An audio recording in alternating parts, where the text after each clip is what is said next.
Hey everybody, how's it going? In today's video, let's get going on this 288 kit saw. This is the one that I'm not running stock.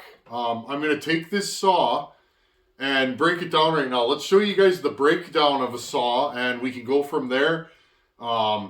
This way, if you guys are having to take a saw apart, this might help you. Let's break this thing down and see if we can see any issues with it or any problems, okay? Now, first thing I did, I took the spark plug out. I got the exhaust gasket here. I'm just going to throw everything in a bag. Spark plug. Now, if you don't have a puller for one of these, and I'm going to show you guys the quick and dirty way. Back off the flywheel bolt, okay? Take your hammer and just tap it a couple times. Okay? And that flywheel should come right off. Don't hit it too hard and make sure that the nut is flush with the crankshaft, okay? That way you won't booger the nut or the crankshaft. If you don't have the nut on there, you're going to break the crank 9 times out of 10, or the nut. Okay? Flywheel. Throw that in there. Ooh. Timing key. Okay, now back this thing off. Put some rope in there. Okay, I'm going to bring you guys in so you guys can have a good view of what I'm doing here. Let's tear this thing down. We are going to bulletproof this saw. Okay, let's get this party started. Got my case splitter. Okay, well, where should we start? Well, I'm going to start by taking the rest of the ignition off. So, right here, ignition. This is the trigger, I guess. Or is it the coil? I don't know. It's one or the other. I always get that confused. This is a 2-piece system, and it has a small bolt on it.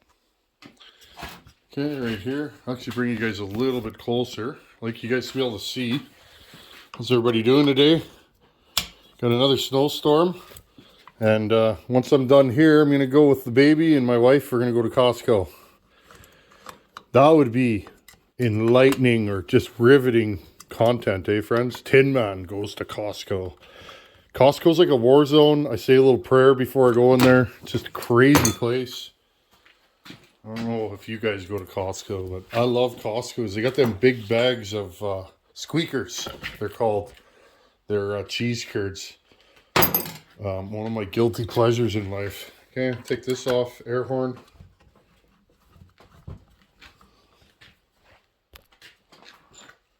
See if I can get this light kind of where it needs to be. There we go.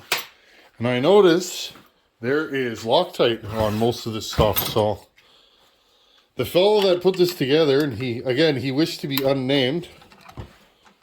You have to have a ball end to take these screws out. That's one of the things that can be difficult working on these. This screw was actually loose. I noticed that the other day, so another reason why this thing probably had an air leak. Now, friends, once again, I'm not testing this for air leaks because I'm not keeping it together, okay? There's no point on me pressure testing this when I know I'm splitting it to do bearings. For the price of bearings, friends, I will not run no-name generic bearings. Maybe they're okay, maybe they're not. But when you port saws like I do, especially when you're porting saws for somebody else, this is going to be a professional saw, okay? I can't put my faith in those bearings, especially when they're not marked. Like I run SKF, Nachi, the FAG bearings. So there you go, there's our carburetor. Now look, friends, that gasket was not leaking. Look how nice that gasket is. These Farmertec gaskets are super well made. Notice it's not wet. If it was wet anywhere on the inside, I would know it's leaking. Let's pull this carb off. The 2 screws. This gasket's dry as a whistle. I'm going to tell you guys, I would bet money that this thing was not leaking. Okay? I will reuse these gaskets because they're minty. There's nothing wrong with them. And I'll definitely reuse them. Okay, I'm just going to put all this stuff in the bag. Again, friends, he had the same problem that I did. His decomp was obviously hitting. So we got a decomp plug in here. I'm not even I'm not even going to take that decomp plug out, although I guess I could. I just about tripped there, friends. Just about knocked over you guys and me. That was funny. Wish you guys could have seen what I just did. I reached forward and just about crashed. Whoa. 1, 2, 3, cut. I'm not cutting though, friends, because I'm not in the mood for that. Decomp, that was funny. Drop your wrench. Okay, we'll take this plug out because we're going to reuse it. The guy who's getting this, he's built like a weightlifter. He's a fairly large, ripped man, and he can pull this over with no decomp. So again, not leaking. When these leak, you'll see greasy oil around it. Again, not leaking. If that was leaking, it would make the saw run lean. Now, okay, crank seal. There's actually quite a bit of like metal, looks like. I almost wonder if this seal might have been, like, there's metal all around here, friends, like something was rubbing. So we should take note of that. Maybe this crank isn't centered. It's hard to say. And again, the fellow that sent this, he wanted to know what he did wrong. Like, friends, I hate critiquing somebody else's builds, work, their pipes, any of that stuff. Because who am I to say anything? I'm just some guy in his shop pulling wrenches that puts it on YouTube. I'm not any different than anybody else. My saws aren't always the best. That's the truth. Okay? I just do this because I really enjoy it, and I enjoy helping you guys with your builds. I don't know everything. Okay? So I really have a hard time going, oh, ha ha ha, you did this wrong. I wouldn't have done that. Because, friends, oh, there's another thing I just found. But he told me he wanted to know. This bolt right here, loose.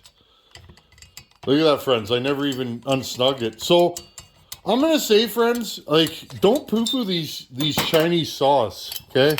Please, do not. Because, oh, yeah. What do we got here? Look at this, friends. We had a base gasket failure. Look at that. So the base gasket blew out on this thing. That's interesting. Yeah, the base gasket actually blew out on this thing. And so we had a cylinder leak. We had a leak behind the oil pump. Again, friends, I didn't want to vacuum pressure test this because at some point, it's like I got to take the saw apart because I don't know if this thing's coming or going half the time. It keeps giving me new, unique issues that, to me, I got to take it apart, right? I got to give this saw a fair shot. So there's another thing wrong. And again, I hate doing this. The fella told me, please give her, because he wants to learn. So again, friends, you guys see me reef things down. Guys have said, you know, you should torque it. I don't know. I've never stripped threads reefing down a cylinder, and I've also never had a cylinder come loose. This one was loose. Look how dirty that is in there. That is the telltale sign. And I'm going to wipe the cylinder. A saw that's not running happy will often be super sooty inside. Super sooty inside on the next Tin Man saws. And friends, the saw's not broken in. See the crosshatch? So one thing about Farmertec, they really hone their cylinders. Okay. This cylinder looks rough. It's not as rough as the one I got on my saw. You guys remember that one? So,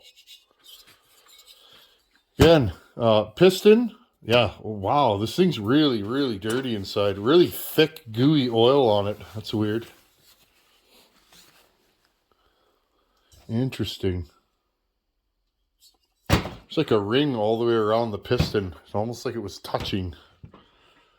I don't know, though. It had a base gasket in it. Circlips are installed in the right direction. Open end is at the bottom. That's what I like to see. If you've ever popped a saw from a random circlip failure, you tend to be a little bit more particular about your circlips. At least I became more particular. Throw this into the bag.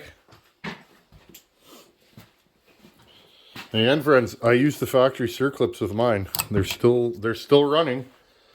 But here's the thing, friends. I'll usually break this piece off and then they never come out, is what I find. These are actually fairly sturdy. I like to grab them and see if they're springy. These are not soft. Back in the day, the Farmertec circlips were really soft. Hey, maybe that'll go the other way. Again, even Farmertec's up their game because there's more players in the game now. Okay, wrist pin bearing. Put this back like this. This wrist pin is quite loose in the bore. That's not necessarily a bad thing as long as everything swells evenly. It's actually weird, friends. And again, 45-1. Look at how oily the inside of this saw is up here. Okay? Super slippery. And then I'm just going to take this and go like this. Maybe we'll port this cylinder. Who knows? Who knows what we're going to do? These pistons don't look bad, actually. They're a little soft. They are a little soft out of the box, I will say. Not... And again, friends, I will use these cylinders to prove out a theory. I really will. Because why not? If you're trying to see if you can weld the dog to the cat, you know, why not try and see if you can make it work with a garbage cylinder? And I'm sorry, I don't really trust these cylinders. I've had my issues with them in the past. Maybe they're better now. Again, we're all kind of jaded, and information is only as good as when you got it, right? Now, it's funny, friends. Bottom end of this saw is really, really dry. Why? Because I think when the piston was coming down, it was leaking profusely right here. So, again, if I would have kept running this saw, I may or may not have popped it simply for the fact that it had such a massive leak underneath the cylinder that it was... You know, and that's what's funny, friends. I kind of figured I had something let go because simply when I first ran this saw, it ran beautifully. Like, beautifully. No issues. This saw ran like an OEM saw, and I was like, wow. You know, I was super, super impressed with how this saw ran. Oil pump hose right here. Let's pull that through. So it's like, I don't know, I stayed away from these things, but they're fun. But don't buy one of these thinking you're going to the wood pile, you know, and gonna have a turnkey saw for half the price. Because that's, I mean, you could, but I honestly, you're gonna have to tweak these things a little bit. At least I have. And again, it's like this in life and builds. A saw is only going to be as good as the guy that put it together. Now, again, I hate saying that. That's not a shot at the fella that built this. Friends, I made tons of mistakes when I first started. Tons of mistakes. And you learn by doing. And if you haven't built 100, 200, 300 saws, you're still learning. And that's okay. And again, this is the channel of learning. This is why I show you guys my mistakes, because mistakes I make are common, and maybe you're going to make the same mistake, and maybe you see it on my channel and you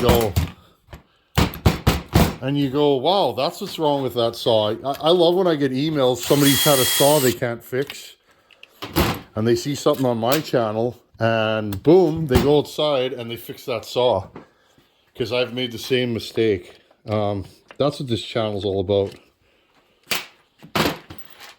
I'd rather just everybody gets along and is friends. There's no competition on this channel. The only person I compete with is myself. And that's the truth. I try and make my saws better.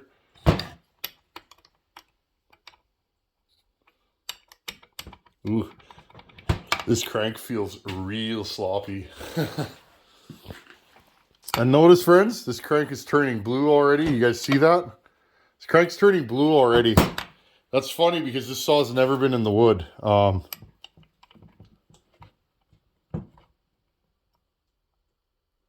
The big end of this feels like it has a little slop, and I'm not kidding. It's slightly discolored. Everything else looks good here. The crank is nicely centered. Everything looks a-okay. So good job putting this together. You did a good job, for sure you did. I've seen that many times. Somebody will build a saw and the crank's offset, and then your seals don't line up. You're having oil pump issues. You'll actually grind the gear out. You'll put side load on that plastic gear if this isn't centered, even if it's 10 thousandths, 20 thousandths too far in. And what ends up happening is your crank seal doesn't seal properly, but you'll end up grinding that gear out. 266s are notorious for that. I had one once. I was eating oil pump gears. I just bought the saw and it didn't oil. I got a good deal on it. And the saw just would not cooperate. And the reason why? Because the crank was misaligned. The guy who rebuilt it last time didn't align the crank. Okay, friends, I'm going to grab my handy dandy crank splitter. Slide it down here.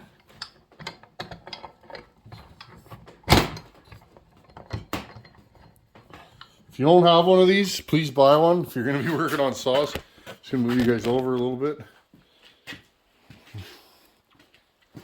Sorry, I just wanted to move you guys over a little bit so you're catching the light. If you don't have one of these and you're going to be doing bottom ends, you should buy one. It'll make your life easier. Main thing with these, make sure they're level, not cocked up or down. If they're not level, there you go. You won't put proper pressure on the bearing and you'll be reefing on that thing. Now, if the bearing doesn't come out easily, take your hammer and give that a little whack. Wake it up. Once you wake it up, it'll literally come right apart. Okay, there we go. There's that. And again, this gasket came apart too, which is kind of weird because it's a brand new gasket. I feel like this oil tank was leaking a little bit. It was a little oily underneath, so maybe these case gaskets aren't very good. I use highway case gaskets from Wolf Creek like crazy, and I've never had an issue with one. So, oh, and he did use sealant on this. So again, whoever built this knew what they were doing. For whatever reason, this saw, once in a while you get one that just doesn't want to cooperate. So, okay, so there's that. These cranks look nice. Look how nice that crank looks. But again, I know they're soft.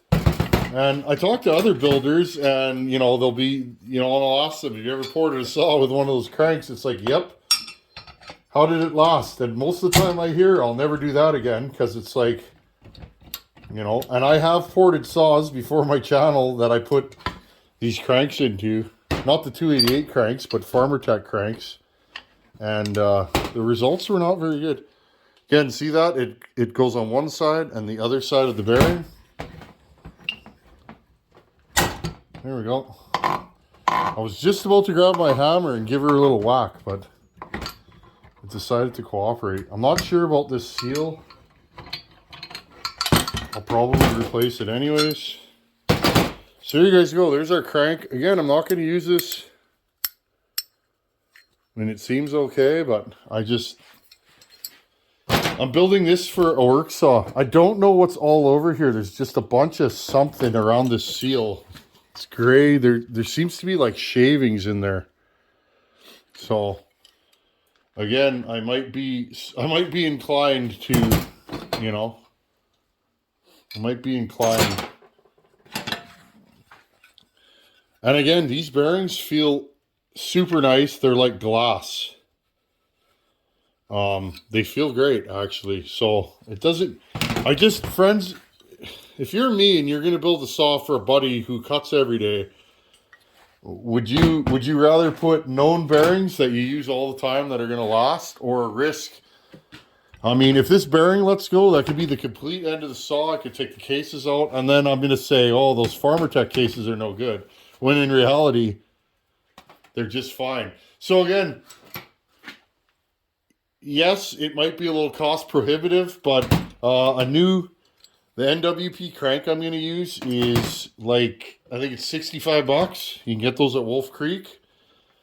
And let's grab the parts I'm going to use because we're pretty much done. All I'll do here is heat the cases up and tap them out tap the bearing out, and we're good to go. So that's how long it takes to undo a saw. Literally that quick. It's pretty simple, but you need a case splitter. So I like showing that. Those case splitters, these things here. This is actually a Farmertec case splitter. I've had it for years. It's got a million miles. Look at the tip of it. I've split. I don't know how many saws I've split with this thing. It owes me nothing. And I think I paid $45 for that years ago. So it's if it failed tomorrow, I would buy another Farmertec one, because literally I've had that for years. Okay, I grabbed the parts that we're going to be using. And again, friends, I don't think there's anything wrong with this carb, because what did I see? Massive air leaks. So the carb tuning, this carb was pumping all kinds of fuel into this saw, but what was happening? It was going lean because all that fuel's blowing out of the leaks. Like, this thing blew out a base gasket, friends. So you could see where it was leaking. So I wouldn't be surprised if I could see fuel in that spot as I was taking the saw apart. So again, I don't really think that carb's no good. The carb on my 288 runs beautifully. So really, friends, the only thing this saw needs, again, I've had really no problems with the ignition. The ignition failure I had was the timing key broke and the flywheel came loose. How many among us haven't had that happen? I do that all the time. That's my special move, or I like to send clutches flying across my yard. But really, the only thing that this saw needs, I got this New West crankshaft from Wolf Creek Saw Shop. I'll give you guys the part number.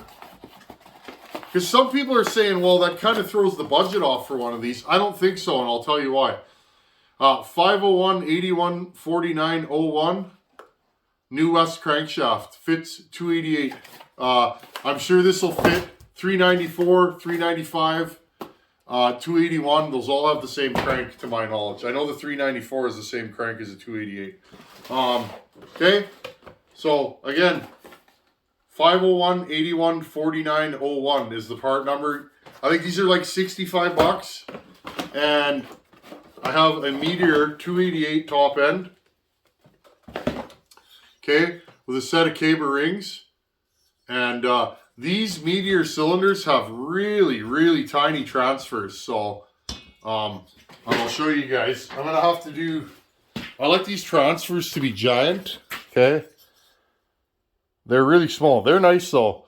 Okay. And at the time I got this, $150. I think these have actually gone on sale. Remember, friends, parts have been fluctuating like everything else. So just wait for a sale, or basically though, $200 gets you these two parts. Okay. And that eliminates the stuff that scares me. I will put bearings. Bearings are like another $20, say. So for $200 and the bearings, you can literally bulletproof one of these. Is that cost prohibitive for some? Sure. But here's the thing, friends. 288s have gone gangbusters. They're expensive now. And part of it has to do with content on the YouTubes. If guys are building 288s, 288s become popular. Guys, people don't know about them. They see them and they go, oh, I'd like to buy one. But it's like, around here, friends, 288s are like $800 guys want for them. They're rarely clean and they usually need a full rebuild. $600 for a haggard one. This kit was like $350 to my door. Okay, so for $550, I'm gonna have basically a new saw, and I'll bet money that with the new crank bearings and top end, this thing will be a contender. These cases are really nice. I don't see any problems with them. And I mean, even friends, this piston's pretty clean looking. It's a nice piston. It's already starting to get some wear on the intake side of it, which I think is kind of funny. But again, friends, you get what you pay for. These kits are a lot of fun, and yeah, they will last. Guys that run saws all the time and run a sharp chain and are easy on saws, those guys report to me that often these 288 kits last a long time. But here's the thing, friends. I want to port one of them, and I'm not going to port one that I think is going to blow up. Maybe this crank is okay. I'm not going to throw this crank out. But the kind of RPM I'm going to spin this thing at, you guys know I like to build my saws kind of zippy. I don't think this thing would live a long life with high RPM and this soft crankshaft. These are they're very soft. You can hear it. Like, that's this, but you guys understand. Okay, I ran a file on my saw on the crank. It's very soft. So, again, maybe you guys are porting these and you're doing okay with them, but like I said, this is going to a professional and this saw is going to cut every day. He was interested in one of these. He saw me running mine on that one video where I was stumping with it, and he said, wow, you know, I'd like to have one of those. Well, I told him that's one of those, you know, those Holtz Forma clone saws, and he went, clone saws, you know, and he was kind of turned off by it, and that's what I thought. Why don't I build you one with better parts in it, and you can run the snot out of it and see how long it'll last. That's the only way we're going to know, right, friends? It would take me years to wear a saw out here. I have so many saws, and I'm not cutting every day. So, like I said, I'm going to build this saw with you guys on this channel, and I'm going to run it in just a little bit, and then I'm going to box it up, and I'm going to mail it to my buddy in Houston, and we'll give him this saw. It's a gift from the channel, and we'll let him bag on it. Hopefully, he'll shoot some footage for us. Let him bag on this saw and report back and let me know what's been good, what's been bad on it. Maybe I'll even send him a parts kit of spares. I was thinking of changing the ignition to OEM because I have one, but I could send him a parts kit with the Chinese versions in case anything happens with the OEM parts.